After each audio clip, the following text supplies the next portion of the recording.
What's up? I'm here. I'm going into a secret now. This is a secret bait that I'm throwing. Well, usually because I've only had it for probably a year and a half. Let me adjust this real quick. Okay, so in the spawn, going through to the end of the bluegill spawn. I mean, I've already gone over like some of the soft plastic stuff that I throw, but there's one thing, a hard bait that I love to throw, but it's usually for those females.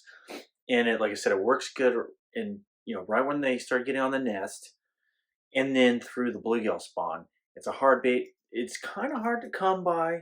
It's made by Japanese company, and when it came out, it it got a little bit of a splash because it's just the look of it, and then it kind of went super secret squirrel stuff now. And this is it. This is the Evergreen Bream Slide. Of course, my tail on this one. Um, it's a 6-inch bait, 3 ounces. So put the fairy wand away just for this. You're looking at catching a lot of 4 pound, that I'd say 3 1/4 plus fish that will smash this. Of course, those little bed garters, they'll smash this as well. But you can see how realistic that thing is. They're amazing. And like I said, put the fairy wand up, grab your little broomstick. This is what I throw it on. I got a G Loomis, swim bait rod here, um, rated for the 3 ounce, and then I got myself a Calcutta.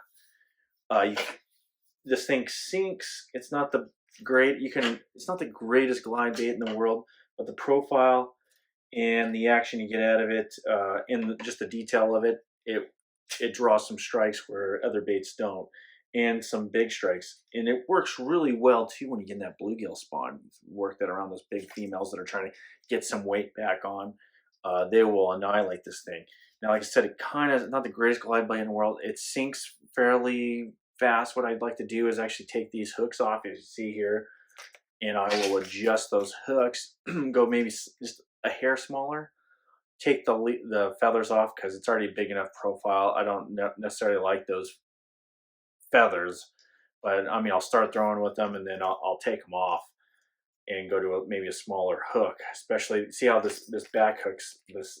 That's about the size. I'll change the front hook. It'll get it to slow down the rate of fall just slightly because that's kind of what you want. It's okay to have uh, that falling action, but I like mine a little slower. And then you just let that thing do its deal. But it's one of the most effective bluegill hard baits there is out there. There's a lot of bluegill soft baits that are awesome around this time of year, going through that bluegill spawn.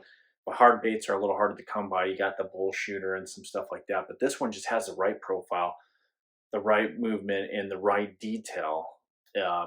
That's hard for them to it's hard for them to turn it down. Like I said, it's Evergreen International, 6-inch bait, 3 ounces, roughly.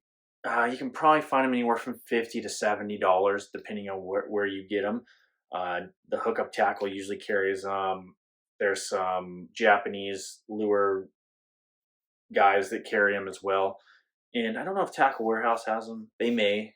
They're like so they're a little harder to come by than your traditional glide bait, or your mainstream glide bait, and they're a little pricey. But once you get one, they're a good thing. Like I talk about when it comes to sight and bed fishing, in particular sight fishing as well. But more, they're both in that same category. It is an art, and you want to read the fish. So I have like an arsenal of baits that I have, from something like that down to a really like almost like a crappie type bait, and I use them in a way to to accelerate or to transition the fish attitude, or just to figure out where he's at, and then to push him to that point of attack.